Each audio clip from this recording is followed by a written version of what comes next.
अस्सलाम वालेकुम प्यारे क़ारीन, उम्मीद है आप लोग खैरियत से होंगे। हुमा क्रशी नॉवेल चैनल पर खुशामदीद।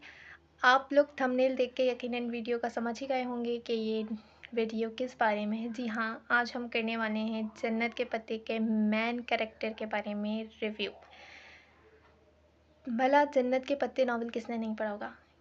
ये वो नावल है जो मैंने आज से 7 साल कबल पढ़ा था जब मैं मैट्रिक क्लास में थी। जिहान सिकंदर, सॉरी एकदम इस नेम की प्रोनाउंसिएशन अक्सर गलत कर देती हूँ। जहान नहीं, जिहान सिकंदर मेरा पहला क्रश। यह हकीकत है कि मैं आज भी अपने क्रश के बारे में किसी से बुराई नहीं सुन सकती। मगर 2 माह कबल मैंने इस नावल को तीसरी बार रीड किया। 2 बार मैंने पहले पीडीएफ में रीड किया था और उस वक़्त तो मतलब इस नावल का एक ऐसा वो एक अलग ही फैंटेसी वर्ल्ड कायम हुआ था। एक अलग ही इमेज थी जिहान की, हया की। वो अभी भी है, ऐसी बात नहीं है, वो अभी भी है। मगर जब मैंने इसे तीसरी बार अब रीड किया, ख़ास करके मैंने स्पेशली किताब ऑर्डर की। जब वो किताब मुझ तक आई और फिर मैंने इसे दोबारा स्टार्ट से लेके एंड तक रीड किया, तो मुझे ऐसे फ़ील हुआ कि जिहान का जो कैरेक्टर है बिलाशुबा निम्रा ने वो बहुत खूबसूरती से लिखा है, इस पर कोई शक नहीं है। उसकी मिस्ट्री, उसका सस्पेंस, उसका पास्ट, उसका प्रेजेंट, हया को प्रोटेक्ट करना कहें या फिर उसको स्टॉक करना कहें, दोनों अलग चीज़ें हैं।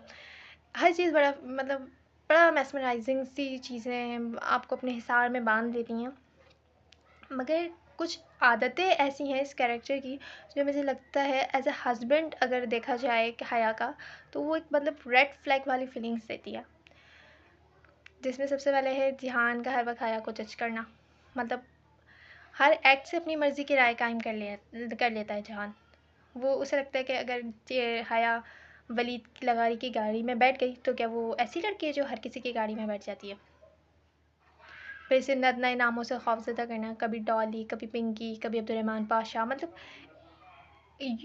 आप उसके हस्बैंड हो, आप बिल्कुल एकदम फ्रंट से सामने से आओ, उसको अपना तारुफ़ करवाओ, फिर उसके बाद आप देखो उसका क्या रिएक्शन है। ठीक है, नॉवल है, सस्पेंस है और एक बिल्कुल ही नॉवल वर्ल्ड में कुछ भी हो सकता है, ठीक है।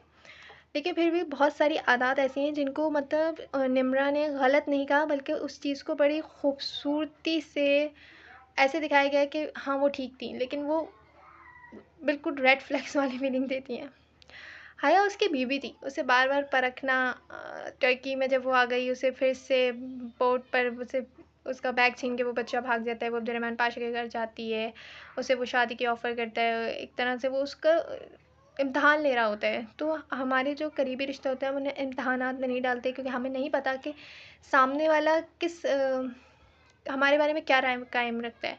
ख़ास करके जब हमारी पहली मुलाकात उससे हुई नहीं कभी ज़िंदगी में, हम कभी उसके साथ रहे नहीं, हम खुद से जज कर रहे हैं, सब कुछ खुद से अपनी मर्ज़ी से कर रहे हैं। ये वो चीज़ें जो मुझे अब जाके जिहान के कैरेक्टर में नज़र आई, पहले नज़र नहीं आई थी। पहले तो जिहान था ना और फिर जिहान ने अपनी ही बीवी पर नज़र रखने के लिए एक तीसरे बंदे को पीछे लगा दिया। नए रूप धार कर उसे हर जगह आजमाइश में डालना और महीनों तक परखते रहना। अगर निम्रा ये रिव्यू देखें तो मेरा निम्रा से एक सवाल है कि हया वैसी नहीं होती जैसा वो समझता था तो क्या वो रिश्ता ख़त्म कर देता, या अगर हया मर्रे जमीला नहीं बनती तो कैसे वापसी उस वो बीवी थी तो क्या उससे वो वैसी वाली मोहब्बत नहीं होती। क्या अगर वो एक पर्देदार लड़की नहीं बनती तो अगर वो वैसी ही रहती जैसी वो थी। और मुझे अगर ऑनेस्टली स्पीकिंग अब मैं अगर एक संजीदा नज़र से देखूँ तो हया का कैरेक्टर बहुत प्यारा था, लेकिन उसके पर्दे वाली जर्नी में ना उसका कैरेक्टर कहीं ना कहीं दब गया। कि जो अच्छी लड़कियों वाला कॉन्सेप्ट, खैर उसके बारे में हम अभी अलग से बात करेंगे, अभी हम जान के बारे में बात कर रहे हैं। तो मुझे नहीं लगता कि किसी भी पार्टनर को, चाहे वो वाइफ़ हो या हस्बैंड हो, वो एक दूसरे को परखें कि हक़ नहीं है, क्योंकि आप किसी के दिल में क्या चल रहा है नहीं जानते, उसकी क्या इंटेंशंस है आप ये भी नहीं जानते। और कम से कम जब तक नहीं जान सकते जब तक आप उससे बैठ के रूबरू बैठ के डिस्कस ना कर लें इस बारे में। तो मैं तो ये कहूँगी कि जिहान सिकंदर एक ऐसा किरदार है जिसे कम से कम मैं तो कभी मुकम्मल ग्रीन फ्लैग नहीं कह सकती। बेशक वो ज़हीन था, बासर था, बहादुर था और ज़िम्मेदारियों के लिए बेहद मुखलिस था, लेकिन उसकी शख्सियत का एक ऐसा रुख पे था जो अब ज़्यादा खटकता है।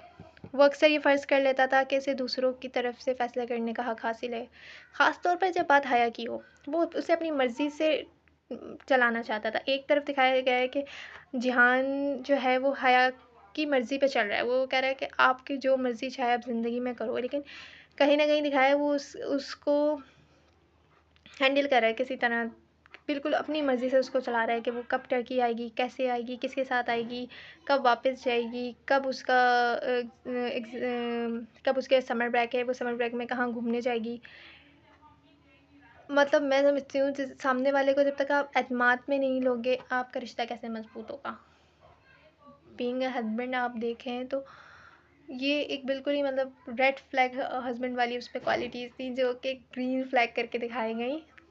शायद उसकी नीयत हिफाजत की हो, मगर मेरे नज़दीक मोहब्बत और तहफ़्फ़ुज़ के नाम पे किसी की राय को पुश किसी की आज़ादी या राय को पुश डाल देना एक रेड फ्लैग है।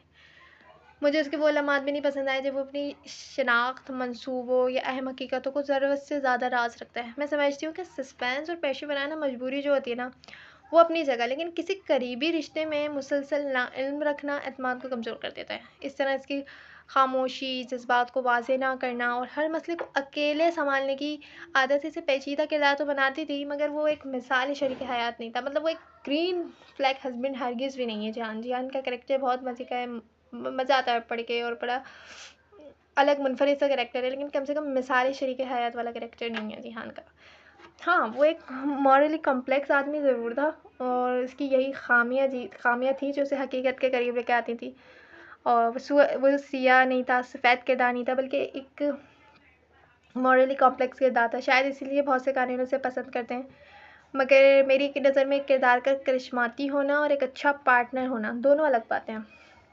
अब आप लोग बताएं कि आपकी इस बारे में क्या राय है। आपको क्या लगता है कि जिहान में जो हया को हर वक्त स्टॉक करने की आदत थी, उसको जज करता था और ख़ुद से उसके इम्तहान लेता था, उसमें बेचारी को आजमाइश में डालता था, और उसके बाद खुद ही राय कायम करके उस पर गुस्सा भी करता था, और फिर चाहता था कि हया उसको समझे, जबकि हया तो जानती ही नहीं थी कि उस सब कुछ हो क्या रहा है। वो तो सिर्फ एक मामूली से एक सामने जो एक बंदा आया था टर्की में, वो बस उसको जानती थी, और पीछे इतने सारे नाम थे। वो चाहता था कि हया अपनी तमाम परेशानियाँ उसको बताए, उस पर एतमाद करे, लेकिन वो कैसे कर सकती थी जब तुम जहान सिकंदर बन के उसके साथ रूडली बिहेव कर रहे हो, बट दूसरे तीसरे कैरेक्टर में आप उसके साथ नरमी से पेश आ रहे हो, और फिर आप चाह रहे हो कि वो आपको अपनी हर परेशानी बता दे। तो ऐसा मुमकिन नहीं था। और एंड में भी यही दिखाया गया है कि एंड में भी जिहान ने अपनी मर्ज़ी से जब ईमेल कर दी, और फिर जब ईमेल आती है और वो उससे कहता है कि आप मेरी टीचर मैं आपका फिर से हस्बैंड बनूंगा और ड्राइविंग सीट पे एक बार फिर मैं आऊँगा, लेकिन हया कहती है नहीं, इस बार ड्राइविंग सीट पे मैं बैठना चाहती हूँ। तो कहीं ना कहीं दिखाया कि जिहान नाखुश था, लेकिन फिर वो उसे अपना जब कोई फ़ायदा नज़र आया तो वो मान गया। मतलब जब इसका अपना फ़ायदा हुआ तो वो अपनी पार्टनर की बात मान गया, वरना उसने उसको रद्द कर दिया।